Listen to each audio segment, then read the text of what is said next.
Remont qilish jonimga tegdi degan aka-ukalarimiz uchun mana sizlar uchun shundoqqina tayyor yangi remontdan chiqqan 3 xonali kvartira topib qo'ydik. Bu kvartiramiz shundoqqina 501 dahasida, Sanoat qurish bankni yonida joylashgan, birinchi qavatda. Xonadonimizga kirganimizda bizni mana ko'rib turibsiz, prixoshka qismimiz aytganimizdek remontlari zo'r holatda. Kirganimizda shundoqqina o'ng qo'limizda hojatxona qismi. Kelasiz, shundoq hojatxonaga kirib, keyin uyga kirib ketaverasiz. Aristonlarni qo'yib qo'yilgan. Undan o'tganimizda vanna qismimiz.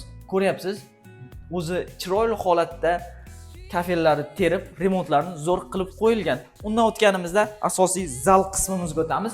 Zalimiz katta, keng, yaxshi, remontlariga alohida e'tibor berib qo'yamiz. Aboylarni ham yorqin ranglardan tanlagan, tepaga natijnoylarni yopishtirib qo'yilgan.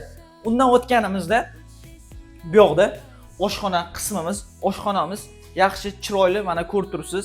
Bu yoqqa o'zingiz didingizga moslab turib, kuxonniy mebellarni olib kelib taxlab qo'ysangiz bo'ladi.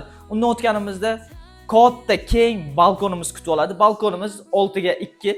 Bu yoqda ko'rib turibsiz, yaxshi holatda tapchanlarni qilib qo'yilgan.